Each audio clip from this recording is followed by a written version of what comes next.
Hey, my sweet Kit Kats, pick up yourself a few blank boards like this from the dollar store or Hobby Lobby. We're going to work on 2 of them today. I have decoupaged on some rice paper, and I have put on component number 1 for the fine line crackle and component number 1 for the classic crackle 2-step systems. It goes on kind of a milky looking color and will dry transparent. You do want to use a clean, dry brush on each component. The blue flower is the classic crackle 2-step, and the vintage looking butterfly is the fine line crackle. You can read a book while you're waiting, have a bit of coffee. You can walk away from this and let this dry on its own. That is the best way to do it. For sake of our video, I'm just speeding this up with some heat. Keep that heat tool moving and don't get too close so you don't scorch your product. You'll notice that that milky look tends to go away when it's dry. Here I'm just showing you I used the decoupage varnish and glue Silky Shine to put down my rice paper.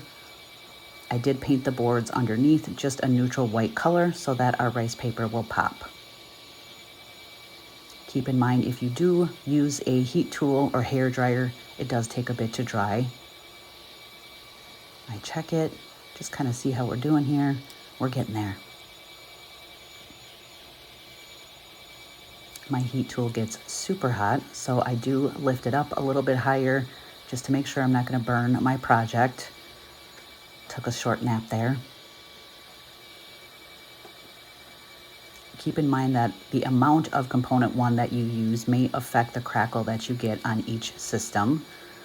The more thin layer you put down, the less crackles. The thicker layer, more crackles.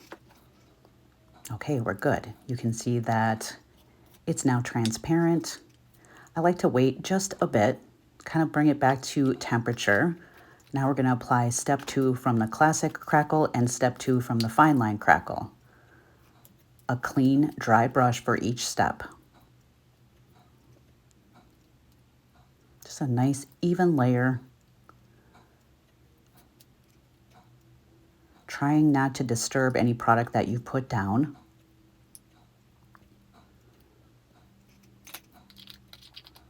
Another clean, dry brush for step number 2 of the fine line crackle.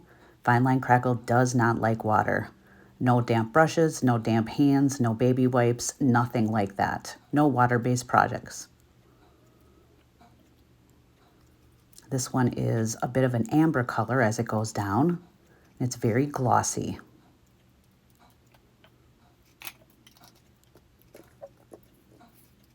Okay, more dry time, guys.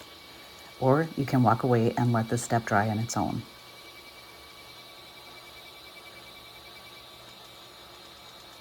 Get yourself a paper towel, a fan brush, or some sort of soft brush. I'm going to use some metal pigments and a wax paste. You can even use old eyeshadow palettes for color to highlight the crackles that we're creating. I will say the 2-step fine line crackle does take a bit longer to dry than the classic 2-step.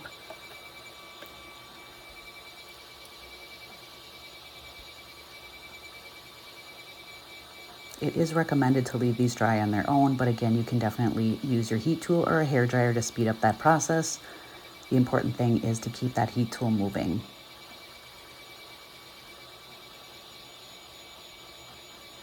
I really like doing little test boards like this. You can find little packages of very reasonable, inexpensive pieces like this, sometimes in clearance at Hobby Lobby or definitely at the dollar store.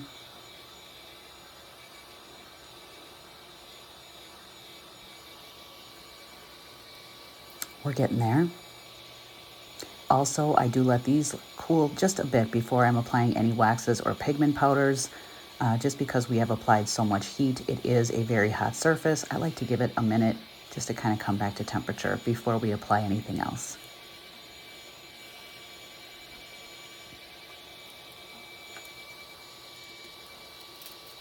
I think these could also be super cute as a gift. Pretty good on that one, nice and dry. A little bit longer here on the 2-step fine line. These are 2 totally different looks, and I thought it would be fun to show you the difference.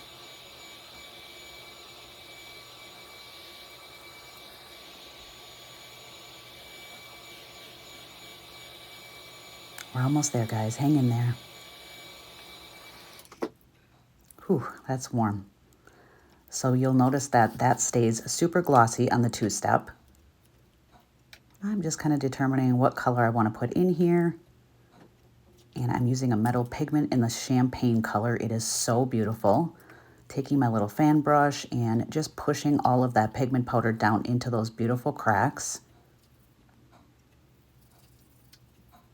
This is where your paper towel or soft cloth comes in. Once you've applied the amount of pigment powder or waxes, antique paste that you like, you're going to wipe away the excess, just leaving behind that beautiful color in those cracks.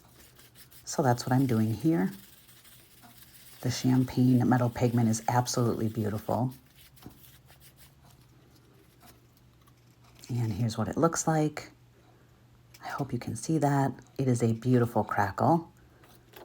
On this one, I'm going to use the Umber Antique Paste. So I have an old brush here for my paste. I soften it up in the lid and just start pushing some of that antique paste down into those fine line cracks. Just kind of staying with the antique look here on this paper. And the same thing when you're done applying that wax, you're going to wipe away that excess, leaving behind that amazing color in those cracks. I do wait to seal my fine line crackle until the next day. Sometimes if you use heat again, after 24 hours, you can force additional cracks. How pretty is that? It's very satisfying. So I wait, and then I will apply the solvent-based sealer on the fine line, and you're good to go on the classic. No further action needed on that one. I hope you enjoyed it. Here it is, all done. Close-up of the fine line crackle and what we used, and then a close-up of the classic crackle and what we used there. Thanks for watching.